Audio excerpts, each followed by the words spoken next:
महाभारत का एक प्रसंग है।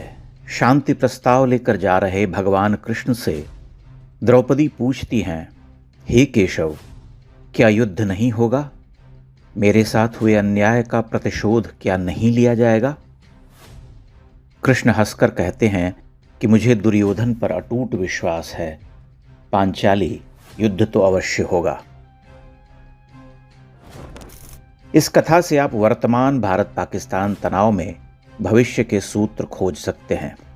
कहने का अर्थ यह कि आपको पाकिस्तान पर अटूट विश्वास होना चाहिए, उसकी पाशविक वृत्ति पर, उसके घृणित अस्तित्व पर, उसकी पूरी आइडियोलॉजी पर, उसकी गजवाए हिंद की धधकती आग पर और एक देश के रूप में उसकी विफलता पर।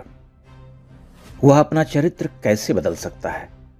वह लौटकर अपने रास्ते पर चलेगा। आज नहीं तो कल उसे चलना ही होगा। युद्ध होगा और अंततः वह मारा जाएगा। ऑपरेशन सिंदूर के बाद सीज फायर की घोषणा के साथ ही जो हाहाकारी क्रोध भारतीय समाज में फैला वह विचारणीय है। कुछ देर पहले तक नरेंद्र मोदी को भारत का शेर, महावीर, अद्वितीय प्रधानमंत्री कहने वाले ही तत्क्षण पलट गए और उन्हें कायर, धोखेबाज, मक्कार, बनिया और न जाने क्या क्या कहने लगे। एक कटु सत्य यह भी है कि पाकिस्तान को मटियामेट करने की आशा हमें केवल नरेंद्र मोदी से है, इसलिए कि मोदी राज में ही भारत ने पाकिस्तान में घुसकर उसे मारना सीखा है। फिर महत्वाकांक्षा बढ़ती जाती है और हहुआई हुई भीड़ को जब लगता है कि सिनेमाई तरीके से चापाकल उखाड़ कर पाकिस्तान को अपने कब्जे में नहीं किया गया तो मोदी को गाली दो। गाली देना भी मोदी को ही संभव है।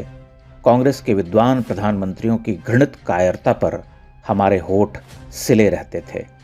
समझ सकते हैं कि वे खानदानी अंग्रेजीदां लोग ठहरे और मोदी गरीब घर के संघर्ष से उठकर खड़े होने वाले नेता। मोदी को गाली देना सबसे सरल है। अब जरा पीछे लौटिए। भारत ने ऑपरेशन सिंदूर लॉन्च किया। पहलगाम हमले का प्रतिकार और प्रतिशोध लेने के लिए पाकिस्तान के 9 आतंकी ठिकानों को निशाना बनाया गया। पाकिस्तान के 100 से अधिक आतंकी हुरों के पास भेजे गए। उसे कठोर संदेश दिया गया कि आतंकी हमले सहन नहीं किए जाएंगे। उस प्रतिशोध के साथ ही ऑपरेशन को समाप्त होना था, लेकिन वह पाकिस्तान की कार्रवाइयों से आगे बढ़ा। उसके बाद भारत का अभूतपूर्व शौर्य पूरे विश्व ने देखा।